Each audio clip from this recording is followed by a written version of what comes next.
Welcome to the deep dive. Today we're jumping right into a really pivotal moment in history. We are. We're looking at how the policy of appeasement towards Adolf Hitler, um, essentially giving him concessions, actually paved the way for World War II in Europe. Exactly. It seems counterintuitive, right?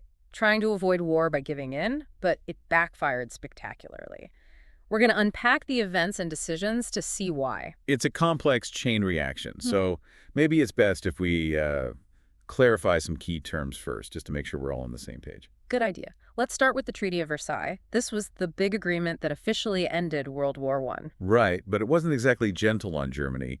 It imposed some really, really harsh conditions. Yeah, like taking away land, severely limiting their military size, and forcing them to pay huge sums of money reparations. Massive reparations. Yeah. And, many Germans felt this was deeply unfair, humiliating even. You can imagine. And this resentment. Well, Hitler was pretty good at using it, wasn't he? Oh, absolutely. He promised to rip up the treaty, restore Germany's power. It was a key part of his appeal and his later actions. Okay, next term. Buffer zone. And specifically, the Rhineland. So a buffer zone is basically an area where military forces aren't allowed, kind of like a neutral space between countries. Designed to prevent conflict. Exactly. And the Rhineland, this region in western Germany, right next to France, was designated as such by the Treaty of Versailles. No German troops allowed, period. Got it. Now, appeasement itself, that's the core policy we're talking about. Yes, appeasement is essentially the policy of giving in to the demands of an aggressive power, in this case, Hitler's Germany hoping to avoid conflict. Britain and France were the main ones pursuing this. They were, especially in the years leading up to the war. The thinking was, if we give him this, maybe he'll be satisfied and we won't have another massive war. The memory of WWI was still very raw.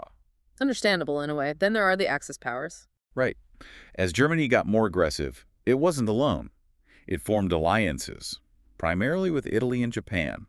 This group became known as the Axis powers. The main opponents to the Allies in WWII. That's them. Their alliance definitely strengthened Hitler's hand. Okay, something else that comes up is the Spanish Civil War. A brutal conflict within Spain from 36 to 39. You had the nationalists, led by Francisco Franco, fighting the Republicans. And Hitler got involved? He did.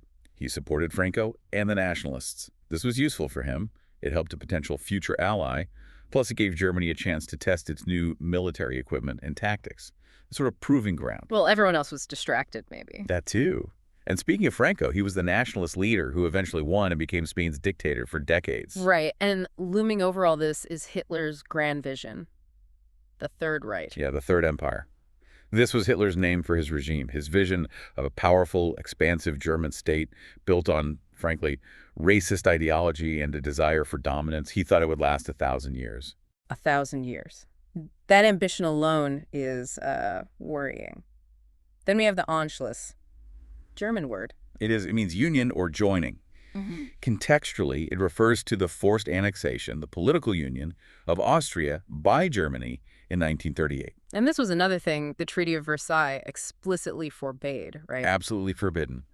But Hitler did it anyway. And the reaction from Britain and France? Still leaning towards appeasement. Pretty much. There were protests, but no real action. It just, emboldened Hitler further. Which leads us to the Sudetenland. This was a region in Czechoslovakia bordering Germany with a large ethnic German population. Hitler started demanding it, claiming the Germans there were being mistreated. Another land grab under a pretext. And this leads to the Munich Conference. It does. A major crisis point in 1938.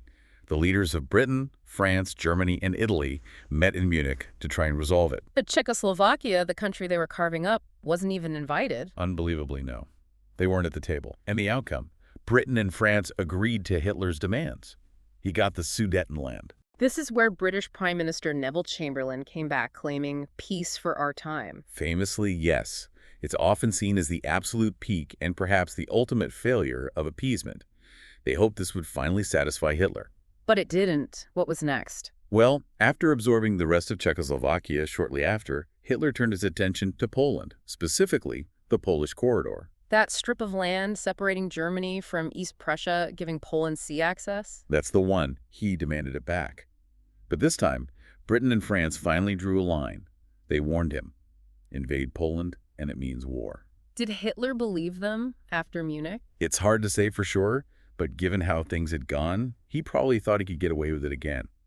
and he did something shrewd to secure his eastern flank. The non-aggression pact with Okay. the Soviet Union. Exactly. In August 1939, Nazi Germany and the Communist Soviet Union signed a pact promising not to attack each other, ideological enemies making a deal. Why? From Hitler's perspective. Crucially, it meant he likely wouldn't face a war on two fronts: Germany, fighting Britain and France in the west, and the Soviets in the east, which had been a disaster in WWI. And there was more to that pact, wasn't there? Something secret. There was a secret protocol agreeing to divide Poland and other parts of Eastern Europe between them once Poland was defeated. So the path was clear for him. It seems so.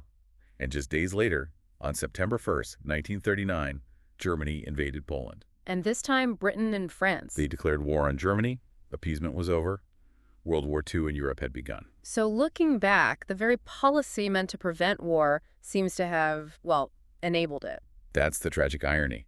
The desire to avoid repeating the horrors of WWI led leaders to make concessions that strengthened Hitler, increased his appetite, and convinced him the West wouldn't fight. Each step back they took, like with Rhineland, then Austria, then the Sudetenland, Just made him bolder. bolder, stronger, and ultimately ready to launch a full-scale war, starting with Poland. The failure to confront him earlier, when he was weaker, had devastating consequences. It's a really stark lesson in international relations. It really is. The dangers of not standing up to aggression early on. Okay, to kind of wrap our heads around this, let's maybe pose some questions for reflection. First, how did that Treaty of Versailles, all those harsh terms, actually help Hitler's rise and his aggressive plans? Yeah, thinking about how that initial humiliation and anger created fertile ground for his message is key. And what were the real motivations behind appeasement for Britain and France? Was it just fear? Or were there other factors making them think it was the right or maybe the only path?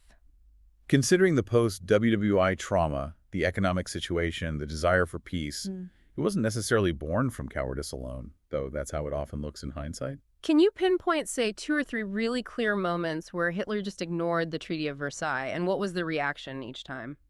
Thinking about the Rhineland, the Anschluss, Yeah. maybe even rebuilding the military, what did the other powers do or not do? Right. And the Munich conference, how did that single event kind of represent both the highest point of appeasement, the hope for peace, but also its ultimate tragic failure? It really encapsulates the dilemma and the miscalculation involved, giving away another country's land for a promise of peace. And lastly, that weird pact between Germany and the Soviet Union, how exactly did that remove a key barrier for Hitler's invasion of Poland? Understanding the strategic importance of avoiding a two-front war is crucial there. It was a cynical but effective move for his immediate plans. These are definitely things to chew on. It really highlights how complex these decisions were, even if the outcome was catastrophic. Thanks for walking through this with me. My pleasure. It's vital history to understand. And for everyone listening, maybe a final thought. As we look at global events today, are there echoes of this period? When faced with aggressive actions by nations or leaders, what lessons can we actually apply from the failure of appeasement? Where is the line between diplomacy and dangerous concession? Definitely something worth considering.